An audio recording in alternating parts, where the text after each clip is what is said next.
O livro de Esther é o único livro do Antigo Testamento que não é citado no Novo Testamento. Seja nas cartas apostólicas, seja no ensino de Cristo. Entretanto, o livro de Esther ele faz parte da coleção judaica dos livros sagrados. É um livro que conta a história de uma jovem israelita que se casa com o rei da Pérsia e, providencialmente, Deus coloca aquela jovem dentro do palácio persa, num período em que o Império Persa iria exterminar todo o povo judeu. E a palavra de Deus nos conta como Deus livrou o seu povo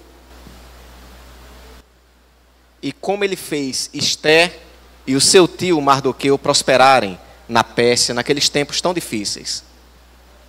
E é um livro, amados, que enquanto eu lia na minha leitura devocional, um texto me saltou aos olhos.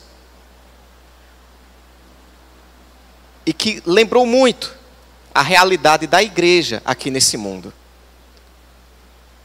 A forma como nós somos tratados por este mundo, a forma como devemos nos portar neste mundo, em muito lembra o que os judeus passaram durante o período em que eles estiveram no cativeiro, espalhados pelo mundo.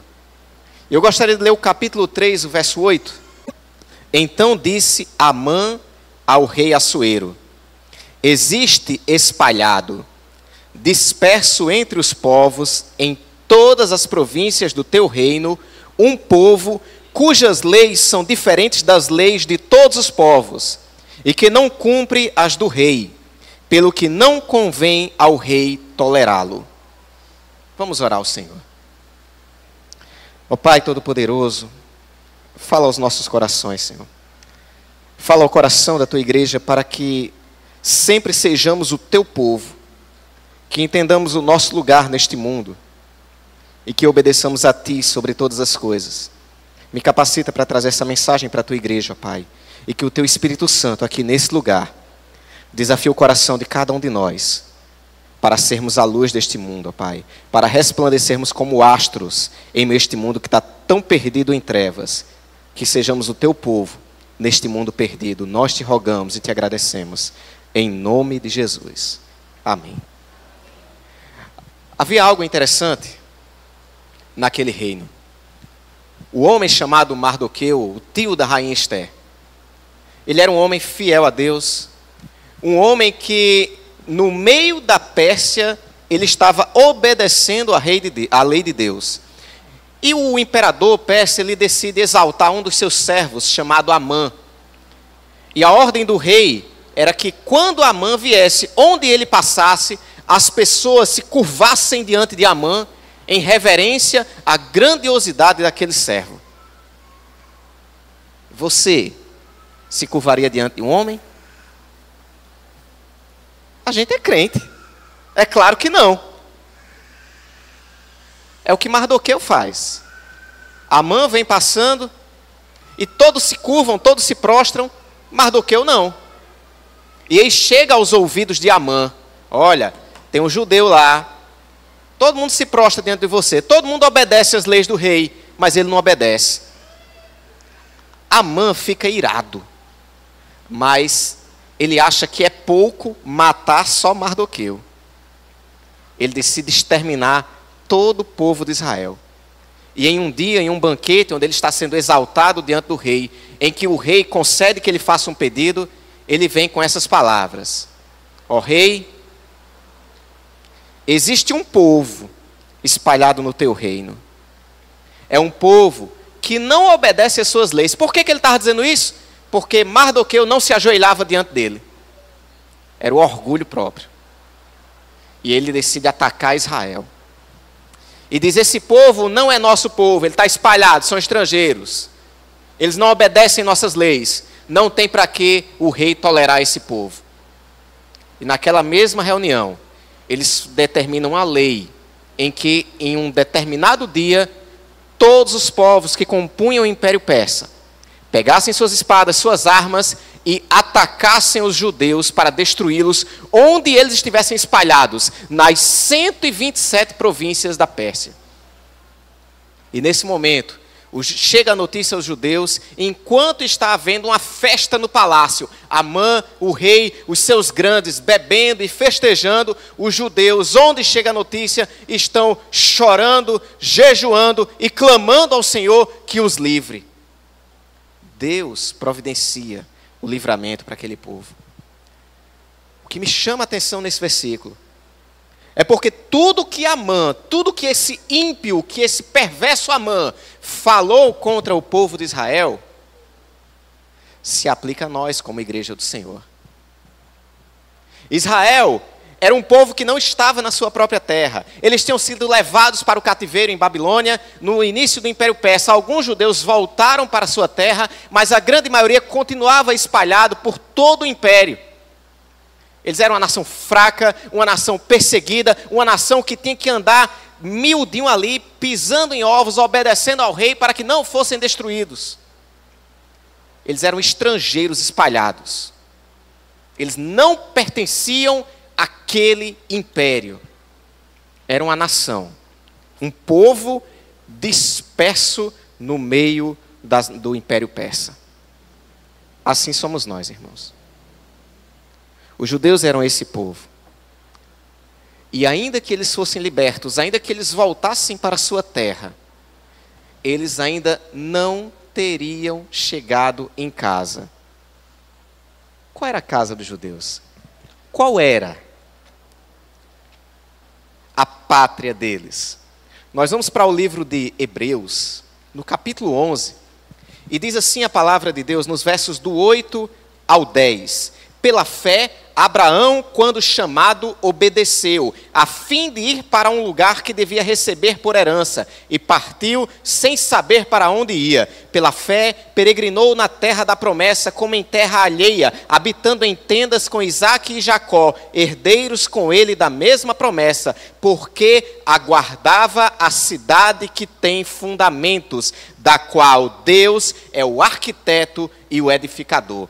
A pátria de Abraão estava nos céus. No verso 16 do mesmo capítulo 11 de Hebreus, falando de outros heróis da fé, diz assim, que todos aqueles morreram sem receber a promessa. E no verso 16, mas agora aspiram uma pátria superior, isto é, a celestial. Por isso, Deus não se envergonha deles, de ser chamado seu Deus, porquanto lhes preparou uma cidade. Essa era a história dos judeus quando estavam distribuídos na Pérsia. Essa era a história dos patriarcas, dos heróis da fé. A pátria, eles não estavam em casa, eles não estavam na sua terra, porque a pátria deles estava nos céus. Todos nós somos brasileiros, eu acho que talvez não tenha nenhum estrangeiro aqui na igreja, pode ser que eu esteja enganado. Mas nós não estamos na nossa pátria. Nós não somos só brasileiros. Nós somos o Israel de Deus, como Paulo fala no capítulo 6, verso 16 de Gálatas. Nós somos a igreja do Senhor, para a qual Jesus Cristo olhou e disse, não se turbe o vosso coração, e nem se atemorize. Na casa de meu Pai há muitas moradas. Se não fosse assim, eu vos teria dito, pois vou preparar-vos lugar. E quando eu for e vos preparar lugar, virei para vós outros e vos levarei para mim mesmo, para que onde eu estou, estejais vós também. Quando Jesus orou por nós, no capítulo 17 de João, nos versos 14 a 16, o Senhor Jesus falou o seguinte, olha o pedido que ele faz ao Pai. Eu lhes tenho dado a tua palavra, e o mundo os odiou, porque eles não são do mundo, como também eu não sou.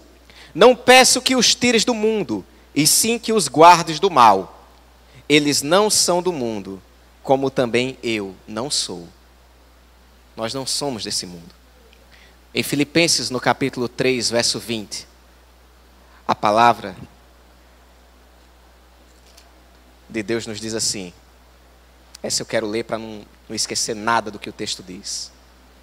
Filipenses 3, verso 20, está escrito, pois a nossa pátria está nos céus, de onde também aguardamos o Salvador, o Senhor Jesus Cristo. Amados, nós não estamos em casa. A gente tem que entender isso.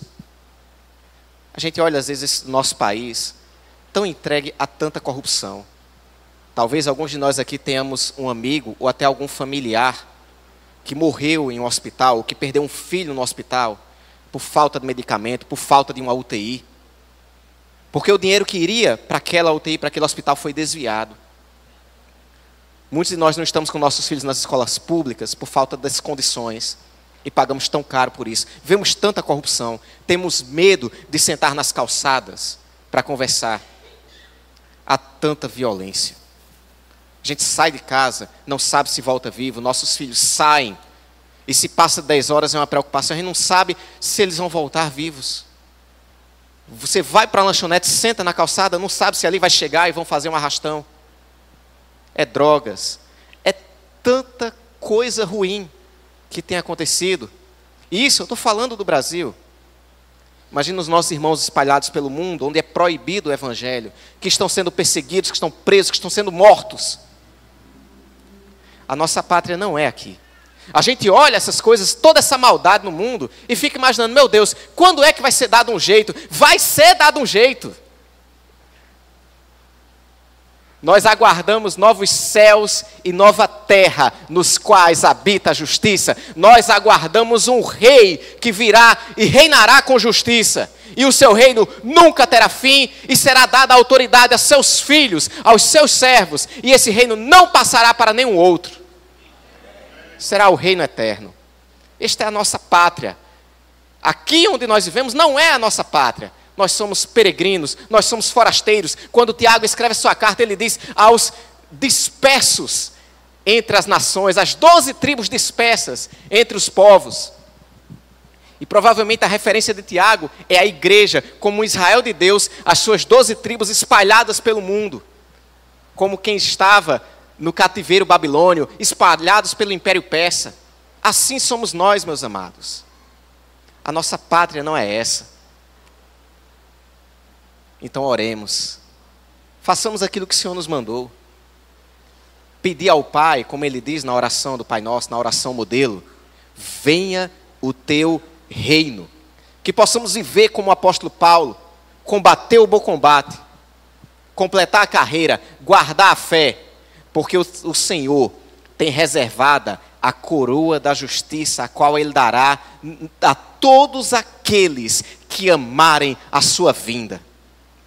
Que possamos desejar estar na nossa casa, estar na nossa pátria, porque a nossa pátria está lá nos céus. Amém, igreja?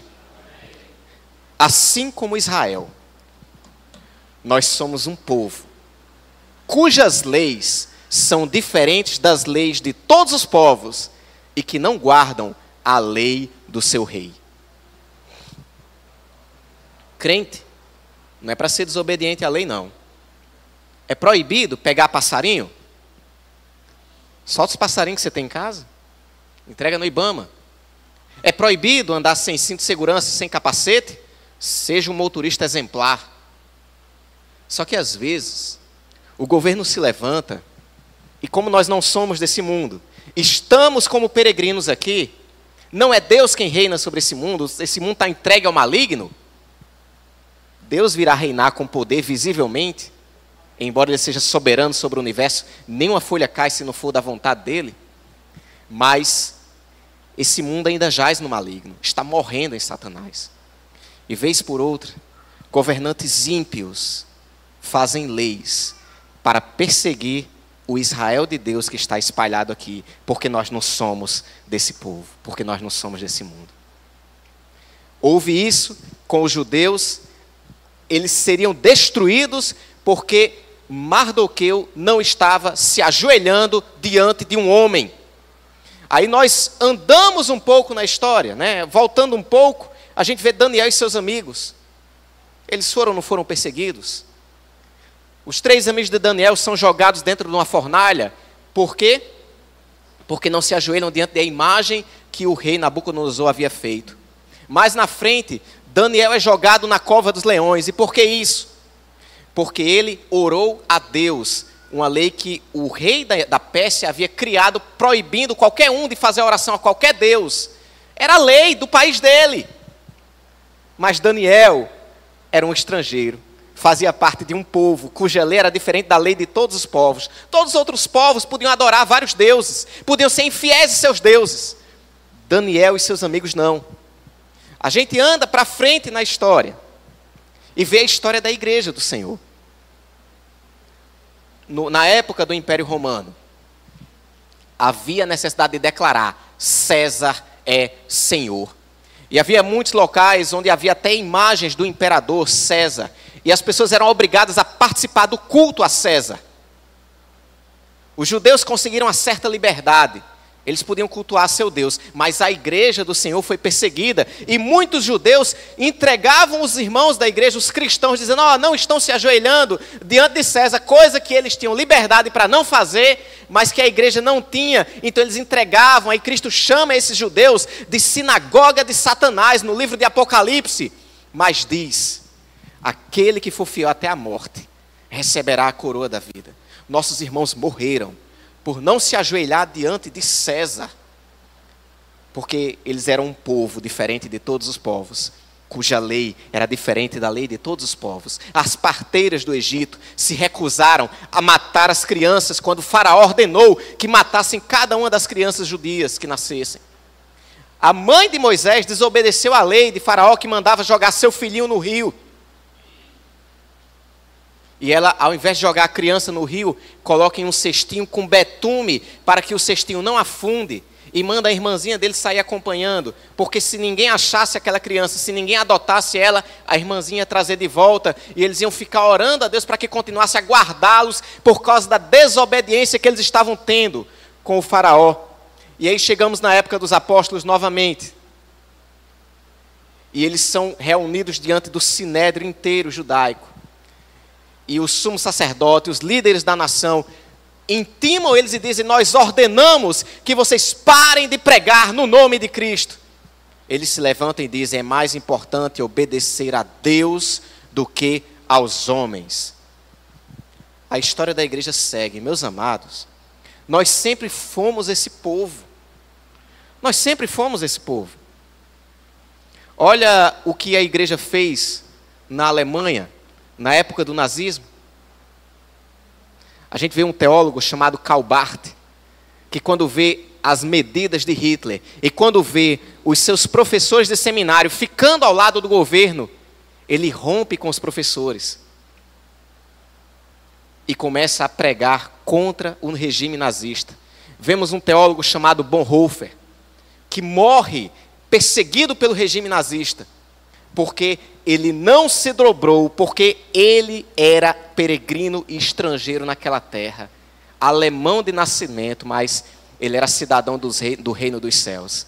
A lei dele era diferente e não tinha como ele defender o nazismo. Nas ditaduras militares, quando houve as perseguições, não tem como defender tortura, essas perseguições. Quando a gente vai para os países comunistas, a União Soviética, que fecha a grande maioria das igrejas ortodoxas, dos seminários, envia cerca de 8 milhões de cristãos para campos de trabalho forçado lá na Sibéria. Por que tanta perseguição? Por que a China, quando houve a Revolução Comunista, expulsa todos os missionários estrangeiros e mata milhões em seu país? Por que fizeram isso? Porque esses irmãos que estavam nesses lugares, eles eram cidadãos do reino dos céus. E as leis deles eram diferentes das leis de todos os povos. Nós vamos ser o quê? Fracos em nossa geração? Não, amados. Se houver uma perseguição no Brasil, nós vamos fazer o quê? Se obrigarem pastor a casar homossexuais dentro da igreja, a gente vai casar ou vamos para a cadeia? Quando a gente entregou nossa vida a Cristo, nós aceitamos carregar a nossa cruz e ir após Ele. Quando se colocarem ideologia de gênero nas escolas para ensinar nossas crianças, nós vamos concordar? Nós vamos defender aborto porque estão tentando defender isso no nosso país? Eu vejo na Bíblia 2 reis que tentaram massacrar crianças.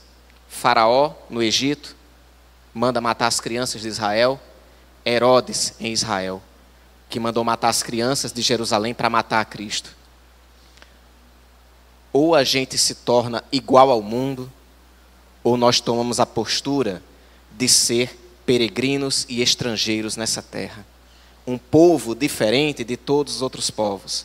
Um povo cujas leis são diferentes de todos os outros povos e que não seguem leis ímpias de reis ímpios, que seguem a palavra de Deus, não importam as consequências. Porque as consequências para a igreja em toda a sua história são milhões e milhões de mortes, mas eles não voltaram atrás, eles não negaram a sua fé. Nós somos esse povo. Não há como agirmos diferente. Era um povo, conforme diz Amã, um povo que não convém tolerá-lo. Eu falei de algumas coisas que aconteceu.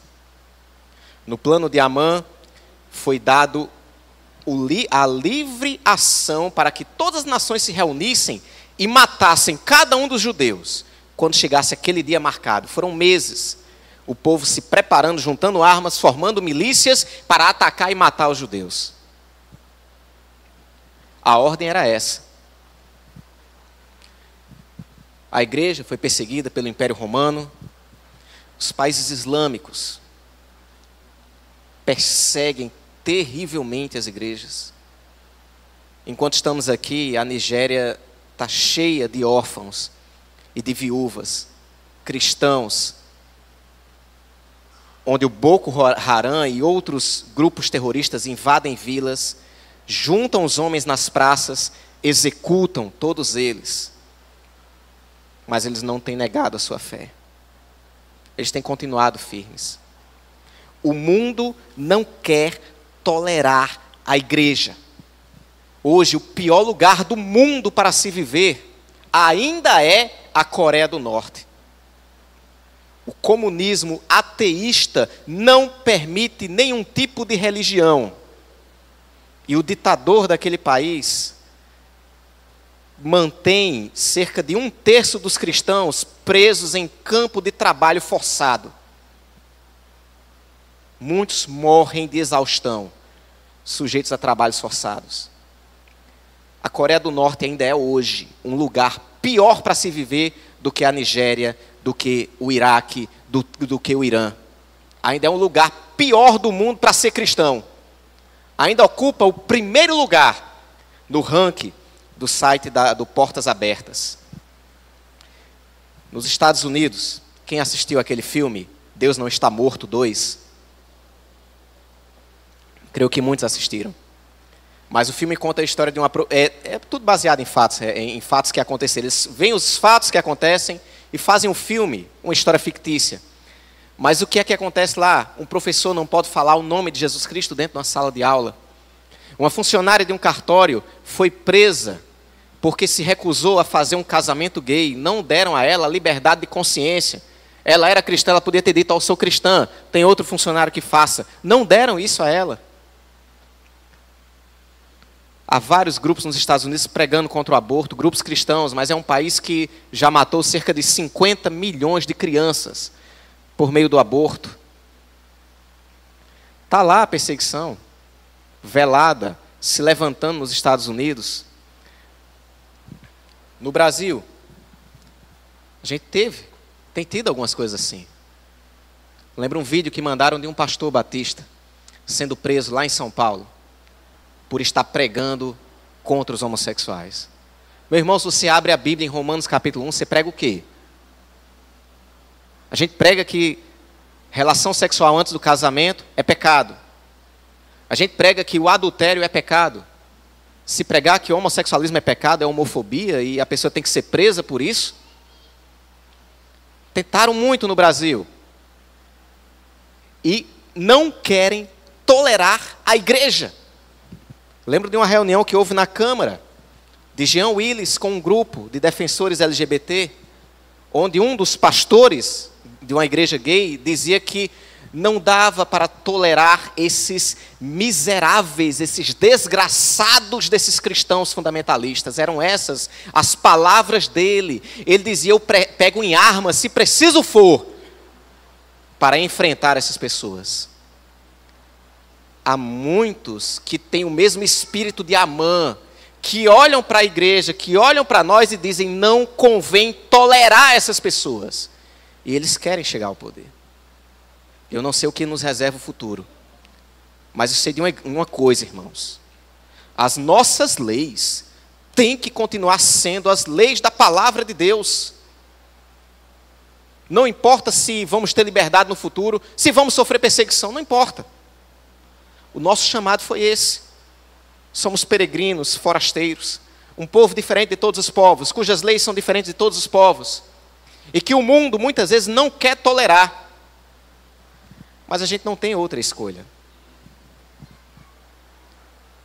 a não ser continuar dando a outra face, a não ser continuar amando.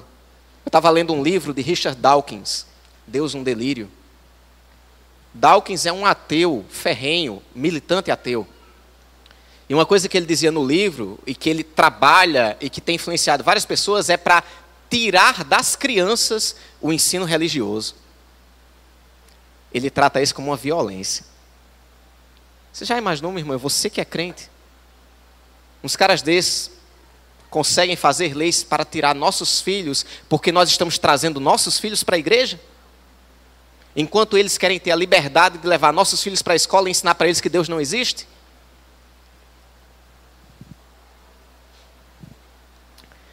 A gente olha a palavra de Deus e vê que Deus livrou Israel. A gente olha a palavra de Deus e nós sabemos o que nos aguarda no futuro. Haverão tribulações, haverão perseguições. Mas Paulo diz, eu sei em quem tenho crido.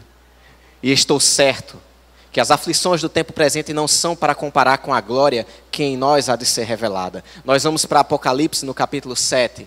E vemos a palavra de Deus prometendo, nunca mais terão fome, nunca mais terão sede, nem sol, nem calor algum cairá sobre eles, porque o Cordeiro que está no meio do trono os apacentará e os conduzirá às fontes de água da vida, e Deus lhes enxugará dos olhos toda lágrima. Nós lemos em Tessalonicenses 4 que ao soar a última trombeta, a voz do arcanjo, virá o Senhor dos céus, e aqueles que morreram em Cristo ressuscitarão primeiro, depois nós que estivermos vivos, seremos arrebatados ao encontro do Senhor nas nuvens, e estaremos para sempre com o Senhor. É isso que nos aguarda, meus amados. O que nos aguarda é o milênio, o que nos aguarda é novo céu, nova terra, o que nos aguarda é o reino dos céus, o que nos aguarda é o arrebatamento. Quando Cristo vier, as coisas se invertem, o mundo será julgado pela igreja, até os anjos, como Paulo diz no capítulo 6 de Coríntios, até os anjos serão julgados pela igreja, e chegará o dia em que Satanás será esmagado debaixo dos nossos pés. Isso não é coisa de pentecostal, não. Romanos 16 e 20, abre tua Bíblia para a gente encerrar.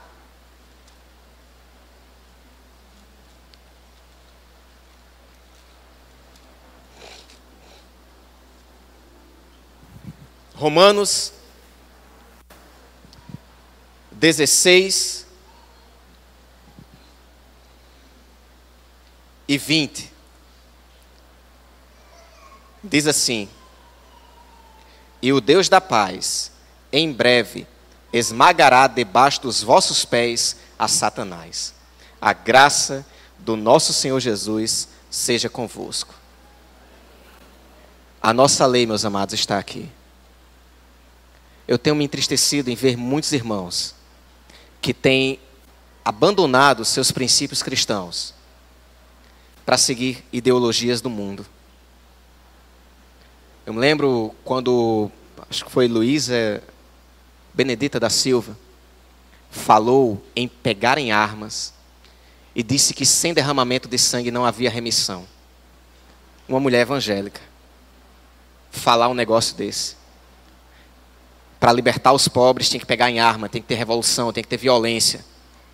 Aí eu vejo a história de um descrente chamado Gandhi, que ouviu falar de Jesus Cristo, que se apaixona pelo personagem Jesus, pelo Sermão do Monte, e consegue libertar a Índia da dominação inglesa sem usar de violência, dando a outra face do jeito que Jesus ensinou. E uma crente que devia ser familiarizada com a Bíblia, pregando violência. Eu olho a história de Martin Luther King. Qual foi a revolução que ele fez? Ele agrediu quem? Ninguém. Foi seguindo o Sermão do Monte. Era um pastor evangélico, pastor batista. E que na época dele, quando ele entrou na luta, muitos pastores se calaram. Nas lutas da nossa sociedade, a gente pode se acovardar. Ou podemos simplesmente ser aquilo que Deus nos chamou para ser. As dificuldades podem vir, meus amados. Mas a nossa vitória, ela está certa. E será muito maior. A nossa festa não terá fim. Sejam firmes, sejam constantes no Senhor. Sejam o povo de Deus. Sejam os peregrinos e forasteiros, no meio de uma geração corrupta e perversa, no meio da qual resplandecemos como astros no mundo. Sejam este povo, cujas leis são diferentes de todos os povos, porque nós seguimos a Deus, e para nós importa mais obedecer a Deus do que aos homens. Que Deus nos abençoe. Igreja do Senhor, feche os olhos e ora.